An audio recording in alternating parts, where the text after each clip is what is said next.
talent alone, depth of talent alone, our guys will wipe out, blow out every team they play from here on. Do you agree?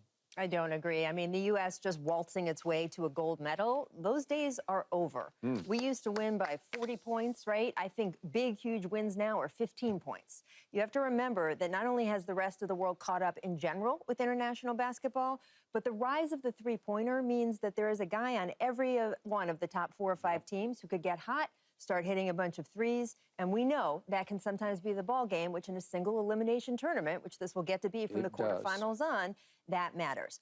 All that being said, the U.S. should win the gold. I've been saying that all spring here and all summer, is that this is the best team by far, head and shoulders. I don't think they're going to cakewalk, but I do think that if you see the exhibition games and the way things have played out, even the worrying stuff is stuff that they can attack. So worrying so far has been that Joel Embiid has not looked as good as we thought he would. He is obviously playing his way back into shape. But guess what? Anthony Davis has looked great.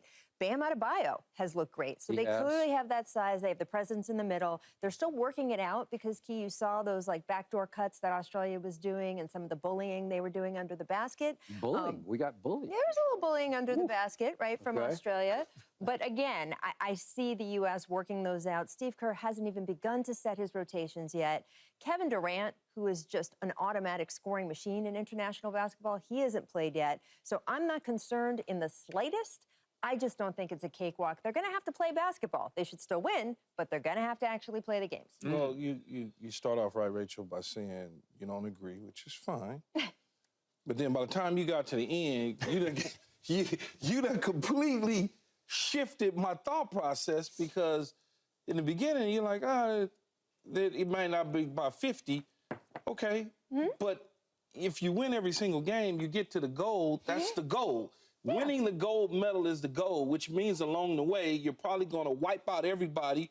It may not be by 50 every single game. Even the Dream Team didn't win by 50 every single game. The question was, are they going to blow out the team? Oh, my God, That is what is being attributed to. And on top of that, you also stopped short of mentioning other names, right? You talked about AD and Bam, and then you could go on and on and on and on and on and on and on and on and on. That's the issue, is the on and on that we have that the other teams don't have. Like Paul said the other day, he could just close his eyes and point and pick out 5. I don't want what you want to do. You want to put the 3 bigs on the court, and we want to do who? You want Halliburton and Drew Holiday out there with? Like, we don't know the rotation. Are you willing to say it's going to be all blowouts from here? Because What do you consider a blowout? I consider a blowout 20. whatever. I consider a blowout whatever the spread is plus something. Okay. That's what I consider a blowout. Like today, we're 15.5 over Serbia, but you want 20, So right? give me 20. Yeah, so I add the 15 plus another 5, that's 20 to me. That's a blowout. I'll buy that. When you think about the depth of it, you mentioned there's no KD, which is true. Like, if KD steps on the court, what do you think's going to happen? He's the top scorer in international basketball in the Olympics. He holds the record. So how do you sit back and you look at our situation and our depth and think that those other teams have caught up to us because their international basketball has caught up to the U.S. with individual players? We're not talking about taking, I don't know how many damn countries but in the Olympics, but we're not talking about taking all the top players and putting them on one team against all the top players in the U.S. and put them on one team. Okay? That would be a different story. That's a different conversation now. Now we're talking about Serbia playing U.S. They got Joker and Bogdanovic. And who else? Yeah, I mean, look, again. Joker's not enough. As much as we love him in Denver, and he's the Joker, and he's the MVP, and he won a championship, and all, he's not enough. Keyshawn, at one point, Australia was leading in the 4th quarter, okay? I get it. It's not a blowout. Yeah, but it's not a blowout. The 3rd quarter, they was getting ready to go up by 30. It's not a blowout. They had them by 24. They play all 4 quarters and then all of a sudden, they took their foot off the gas, had a few turnovers here and there, and they just... but I'm not going to panic, though. No, who's panicking? There ain't no panic. They won by 6. It's in a meaningless game. They win by 6 points. Okay, to Rachel's first point, I do believe this. I do believe the rest of the world has caught up with us, which is why the first 2 players off the board in this draft we just watched were from France. And all of a sudden, it's this, and it's this, and it's this. And you just say that half the first round is not from the U.S. of A. And having covered several Olympic runs, and you've been there, and I've been there, and watching this closely, this basketball is way different than, quote unquote, our basketball. It's a weird form. It's like a hybrid form where the court's a little shorter, the three-point line's a little shorter. The games are definitely, where they're 8 minutes shorter. So a lot can go wrong quickly where you get in trouble and you only get 5 fouls. So it's more like March Madness, in which I watch March Madness and just like slap my forehead because the star always gets 3 fouls and then he's in trouble and he can't even play until the end of the game. And this happens here because we're going to get into a one-and-done situation against some very dangerous teams. Yeah, we got 15 stars, not 1. And I think the roster's 15. I agree with that. That's the good news and the bad news because, Keyshawn, only 5 can play at once. And I was actually, in a weird way, relieved for Team USA when Kawhi couldn't go because it actually shortened the depth a little bit where Steve Kerr isn't on such a hot seat because if Kawhi has to start because he's got 2 rings and he's finals MVP twice finals MVPs. Literally everybody on the team feels like a finals MVP. Well, I know, but Steve Kerr's got to kind of honor Kawhi's legacy, and so he's got to play him pretty high minutes and probably make him a starter. And all of a sudden, it just clarifies. It just opens up the roster a little bit in a good way to where you have too much of a good thing. You have all these players who can do all these things, but only 5 can play. And very quickly, you have to find a chemistry that these other squads already have, because these other squads have literally grown up together in many cases, like the Australia squad. They just all, they love each other and they play hard for their country, so they ain't quitting.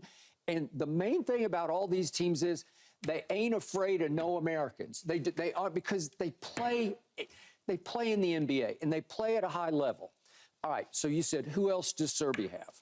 I don't know if you watched Miami much down the stretch. I'm sure you did. But this Jovic started playing more and more for Miami. And every time I watched him, I'd say, this kid can really play. So I just checked. He had 3 20-plus point games in February, March for the Miami Heat. Well, okay, trust me, he's pretty good. My point is, they all know each other. And then they got a bunch of Euro players who've been with them forever. They all grew up together. And these things, even more than our games, become three-point shooting contests, as you point out, to where these teams, as you get deeper and deeper into the Olympic tournament, it's beyond the Boston Celtics shooting threes. They're going to jack them like crazy. And if you catch in a one-and-done situation, one team with hot hands, a couple hot hands, you can just get in trouble. Then if AD gets in foul trouble or whoever, names, if any of our bigs get in foul trouble, we get in some trouble. We're up against it in ways you're not in an NBA game. It's just a different flavor of basketball. And at some points, it can drive our guys crazy because it ain't right. Like, this isn't how you're supposed to play this game, right? Okay, so that's my only point. You do realize by the time they tip off on the 28th, they will have participated together a month to get used to all the little short this and this and the... They will have... Well, I know. Okay, so... 23 days, but yeah. I call it a month. Sure. Okay. Yeah, 23 days. That's a lot of time to get adjusted to what's going on the court. And the rules aren't so different that they can't get adjusted. Okay, you mentioned the three-point shot is a little closer. Okay, they make those adjustments along the way. But it just weirdly, it disrupts your psyche a little bit. In the beginning, because Steph went 1 for 6 the other day, and I'm like, Steph, in the beginning, yes, that it will disrupt them. But over time, they get used to all of these things. Yeah. And you say, well, what if one of our bigs get in trouble? Okay, well, one or two, maybe 2 of them get in trouble. Okay, there's such thing as going a little smaller and being able to run up and down the court. And they'd probably be just as good that way. That's all I'm saying. I'm not saying this is Michael's dream team, one team, and all that. I'm not getting into that. But this is the closest thing. This is literally the closest thing, too. Yeah. But they're not playing dream team opponents. That's the thing to remember. Will they win the gold medal? They absolutely should. And I have said multiple times, it will be embarrassing if they don't. Will they blow teams out? No, I don't think as we get to the very last couple games, they will. Because I don't know who's going to be the very last couple games. Well, because they're undefeated right now in the preseason. They played 2 games. I know. They're undefeated, though. They hadn't lost. No, 100%. Canada's lost. and Serbia's lost. I don't expect them to lose. Australia's lost, and Serbia's getting ready to drop one at noon Eastern on FS1. So they will be 3-0. By what, 30? I got them by 20. I told you I'm going to give them, if the spread is 15, I'll give them another 5. Here's how I know that even the people who are the architects of that team expect this to be close. They don't expect blowouts at every game, especially toward the end. Grant Hill called me from Abu Dhabi the other day to talk to me about the Jaylen Brown, Derek White situation. Wow. And he made the point that the little things Derek White does that are a little bit different, and his role on the team, and the fact that they could bring in someone who was a guard instead of a forward because of the way the rotation was shaping out.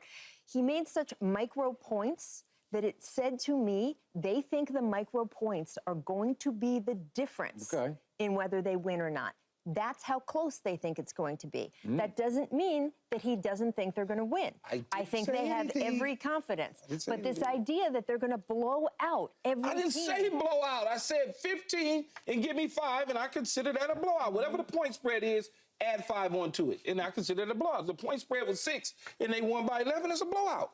Look, I'm interested to see what happens against Serbia. Serbia had crappy three-point shooting in their last game. 13%, 3 out of 22. I don't expect that to continue. Now, there is a question if Nikola Jokic is actually going to play in this game because it's the second night of a back-to-back, but we do expect him to. Nikola was, in fact, at the United States last game to do some scouting, which we don't normally see. Is he running from Embiid or something? Exhibition game. Is he running from Embiid? Yeah, I think he's terrified. I think we will see him play partly, for that reason, too. I think he wants to make a statement. By the way, before you leave behind Grant Hill, any further inside info or reflections on Jaylen's contention that it was Nike who kept him off the team? Yes, he addressed that directly with me. He said that he said what he said publicly too. He said there's absolutely no truth to it. He made the point publicly. I was a FILA athlete for most of my career, and I played on Nike-sponsored teams. Now, Grant Hill did not criticize Nike the way Jaylen Brown has over and over again. I'm rolling with Jaylen. So I don't think it's a direct comparison. Grant absolutely insisted to me privately, and we go way, way back. He said Nike had nothing to do with this. Grant Hill is known for being true to his word, so I'm going to have to take him at his word. Does that mean that there's not some discussion or some influence? I don't know. I'm not in those rooms. I also saw Jaylen Brown yesterday and spoke to him for a while, and he absolutely believes that is going to be an issue. He was at Summer League. So, you have two guys with excellent character, I would say, Jaylen Brown and Grant Hill, who disagree on something. Different kind of character. It's like they're say the right thing character and say whatever is in your heart character. But Jaylen Brown is a high character guy. He is. And so I respect what he believes, but I, of course, also respect Grant Hill. Yeah, I think Grant Hill's telling the truth. But I think Jaylen Brown's telling the truth, too. Well, that's what two things can be true. We say that a lot on this show, right? Yeah. So, but it was an interesting conversation for sure. You brought up the biggest X factor in this whole tournament to me. The guy that the great John Hollinger calls the cheat code, and that's Kevin Bleepin Durant, who has a calf pull as we speak, and I don't know the extent of it. I just know when you have a calf pull, if it's this serious that's keeping you out this long, if you've had them, they just nag and nag and nag. And it's one of those where you think it's gone, and then you step on the court even to do layup drills, and one wrong step, and it just bites you again. It's like, give me a break. The last time Kevin had a serious calf pull, as you might recall, was in the NBA Finals. And he finally said, you know what, I'm just going to try it anyway. And he went out, and because all those things are attached, each are interwoven down in the bottom of the base of your leg going into your ankle, the Achilles snapped. And it cost Kevin a whole next season. So you can't tell me that's not in the back of his mind right now, as he's, 36 years of age? So he has to be thinking, gee, should I risk this? Because he is the greatest scorer for us in the history of our international basketball. But he does have time. I mean, you talk about the 23 days in between now and when play starts. I expect him to be there when real Olympic play starts, but he doesn't have to be. They could play that whole first half round robin without him. and they would certainly, in my mind, safely get out of that into the, quote, medal rounds of the quarterfinals on. So they could wait that long. I absolutely think Kevin Durant is the poster boy for the concern for could a calf injury turn into an Achilles, because we all saw what happened. And in fact, it's his name we evoke, right? When we were worried about Joel Embiid doing the same thing, it was like, remember Kevin Durant, remember Kevin Durant. But he doesn't have to be as ready as everyone else does to make an impact when we get to that quarterfinal on second week. Do either one of you know the drop-dead date that they have to make a decision on whether or not he stays on the team before they replace him? Because there's a date that's coming up at some point. Yeah, I mean, it's before the Olympics. But I don't, you know, look, I haven't gotten the impression from anyone I've talked to on that team that they think it's serious enough that they're going to have to replace him. I think that they are being smart with his injury. Kevin is being smart with his injury, and they also know what he can bring. Yes, Steve Kerr is working on his rotations and trying to figure out who can mesh with who. Any five, Steve, listen to me. Pick five. Well, Kevin Durant could certainly go on any five, right? I mean, he's one of the most versatile players we have ever seen. And when he switched around teams inside the NBA, one of the things that's been so remarkable is he's needed exactly 0 days to get used to his new teammates. I wouldn't expect him to be any problem here, even if he has to wait a little bit. I assume it's July 27th. We start the 28th, and you'd have to declare your roster just before you you play the first game in that pool play. Okay, back to Kevin. To me, he is the most unselfish superstar we've ever seen, the most efficient scoring superstar we've ever seen, which makes him the cheat code for Olympics because he can step in and blend in with any of those other superstars, some of whom just need the basketball. They just can't, it's like air to them. Like they can't breathe without some basketball in their hands. On every possession, they need to touch the basketball. LeBron's obviously sort of in charge of the basketball, but we have other scorers, Devin Booker. They just need to touch the basketball. Kevin doesn't need every possession to touch the basketball because on low shots, he'll get you 20 in an Olympic game. He can take 8 shots and get you 20 points because he makes most of them. And that mid-range is so lethal and so automatic that he's the difference maker here. And then, Keyshawn, to your point, if the bigs get in foul trouble or ineffective, if you put him in the middle, he's only 7. We went back and forth about this, but he's 7 feet tall. Right. And he's definitely 7 feet 5 inches long because he's enormously tall and long. And when he wants to, if he has to play in the middle of the floor, and remember, there's no defensive 3 seconds, so you can just go stand under the basket. It was hurting us the other day because Australia just put Josh Giddey, just stood him up under the basket, and LeBron would try to post up, and all of a sudden, Josh Giddey's just standing there. So it's, and they won't call, the defensive 3 seconds because it's not in the rules. So the point is, Kevin can do that for us, and you can get away with the smaller lineup with Kevin. He is incredibly valuable, and to me, I think we would lose one of those games without him. I just believe it. If he cannot go, I think we'll be in big trouble because he is made for international basketball. And it seems like he'll be okay because they're not, to your point, nobody's saying anything. I haven't heard one discouraging word about him. Here's something interesting I picked up when I was at Summer League the past couple of days, talking to Clippers people. It does seem as if the Kawhi decision had something to do with not wanting the situation to just sort of hang there from Team USA, right? So Kawhi could have possibly played in these Olympics as planned, and certainly he wanted to and started camp wanting to. But the Team USA was very big on, we only want to go so long in this exhibition season without knowing who our team is. Yeah. So that tells me that if they had serious doubts about Kevin Durant, they would have made that call already, and they haven't made that call. And they are about to play one more game, and then they are going to London. They are going to Paris. This is their team, as far as I'm concerned, and what it looks like from the outside. Well, they can go get De'Aaron Fox or go get Jaylen Brown. I don't know that he would do it now, but yeah, they could go find another body if need be. So, do you agree or disagree about this team badly needs Kevin Durant? You're. I think they got enough. I think they got enough, but he certainly, obviously, would take it to another level. I mean, you never say you can't use Kevin Durant. Of course they can't. But I still believe they're so much better than their opponents. I understand your thought process and Rachel's thought process is that the international game, the players have caught up to the U.S. Again, they're not all together. Yes. That's one thing that you got to remember when you talked about the two guys that was drafted in the first round. They went to separate teams. They didn't go together. Yeah. You see what I'm saying? So this team is just locked and loaded, and they understand that they can't be an embarrassment like, what was it, 08? What team was that lost? 04. 04. Yes. You can't, they understand that. Yeah. And it may not be every game is a blowout, but it's not. From what I saw against Canada, we down by 11. Come on over here with us, Ant-Man. Get in, boo-boo. We up by whatever. Then we go on and cruise to that one. We up by 24, getting ready to go up by 30 in the third quarter. Then all of a sudden, and they start messing around.